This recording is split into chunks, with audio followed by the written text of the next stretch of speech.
लाडक्या बहिणींसाठी सुवर्ण संधी। घरकुल योजनेमधून लाडक्या बहिणींना 2 लाख रुपयांचा अनुदान राज्य सरकार व केंद्र सरकारच्या माध्यमातून दिलं जाणार आहे। यासाठी अर्ज करण्याची प्रक्रिया सुरू करण्यात आली आहे। ज्या लाडक्या बहिणींनी आतापर्यंत या योजनेमध्ये अर्ज केलेले नाहीत अशा बहिणींनी लवकरात लवकर अर्ज करून घ्या।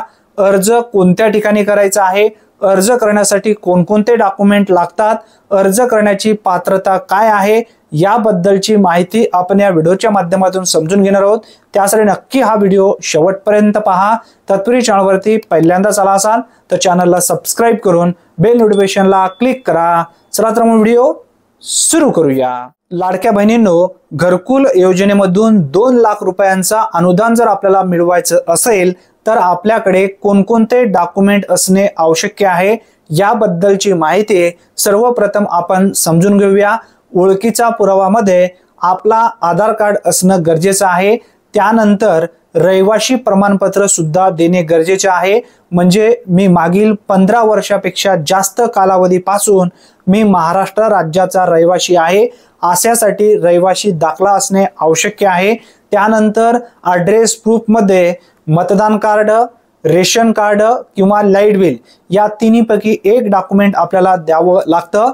त्यानंतर लागेल तुमच्याकडे डॉक्युमेंट, तो म्हणजे बँकेचा पासबुक आणि त्या बँकेच्या अकाउंटला आधार लिंक असणे गरजेचे आहे। कारण हे सर्व पैसे थेट डीबीटी मार्फत पात्र लाभार्थ्यांच्या बँक खात्यात येत आहे। त्यासाठी डीबीटी ऍक्टिव्ह असणं गरजेचं आहे।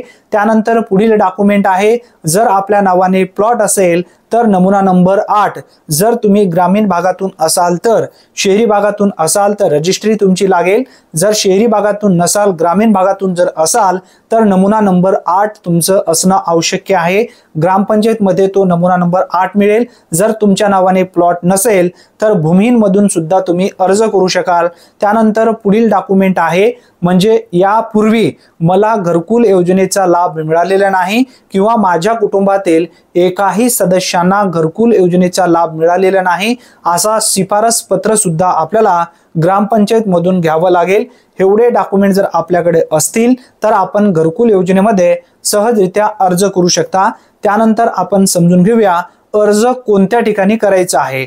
आता ज्या लाभार्थ्यांना घरकुल योजनेमध्ये अर्ज करायचा आहे, लाडक्या बहिणींना आपल्या कुटुंबातील एखादा सदस्य पूर्वी जर घरकुल योजनेचा लाभ घेतलेला नसेल तर आपल्याला या ठिकाणी अर्ज करता येणार आहे। अर्ज सध्या ग्रामपंचायत अंतर्गत सुरू झालेले आहेत।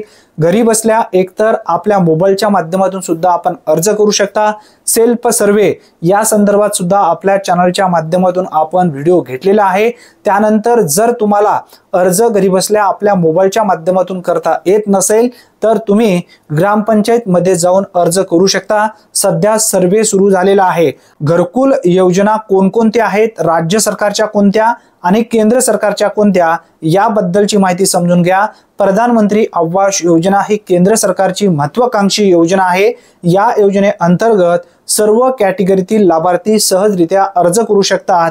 जर तुमच्या कुटुंबातील एखादा व्यक्ती यापूर्वी प्रधानमंत्री आवास योजनेसाठी अर्ज केलेला नसेल तर लवकरात लवकर तुमच्या नावाने तुम्ही अर्ज करू शकता। त्यानंतर राज्य सरकारच्या माध्यमातून रमाई आवास योजना असेल, शबरी आवास योजना असेल, पारधी आवास योजना असेल, मुख्यमंत्री वसाहत योजना असेल, यशवंतराव चव्हाण वसाहत योजना असेल किंवा या व्यतिरिक्त विविध योजना राज्य सरकारच्या माध्यमातून राबवल्या जात आहेत। ज्या योजने अंतर्गत तुम्हाला अर्ज करायचे आहे, जर तुम्ही कॉस्ट मधून अर्ज करत असाल तर त्यासाठी जातीचा दाखला तुमच्याकडे असणं गरजेचं आहे। हे आपण आता या ठिकाणी समजून घेतलेलं आहे। शेवट समजून घ्या, लाडक्या बहिणी पात्र कोण होणार आहेत याबद्दलची माहिती समजून घ्या। जर यापूर्वी आपल्या पतीला किंवा आपल्या मुलांना जर घरकुल योजनेचा लाभ मिळालेला असेल तर आपण अर्ज करू शकणार नाही। आपल्या कुटुंबातील यापूर्वी एकही सदस्य रेशन कार्ड प्रमाणे जर अर्ज केलेला नसेल तर आपण सहजरित्या अर्ज करू शकता।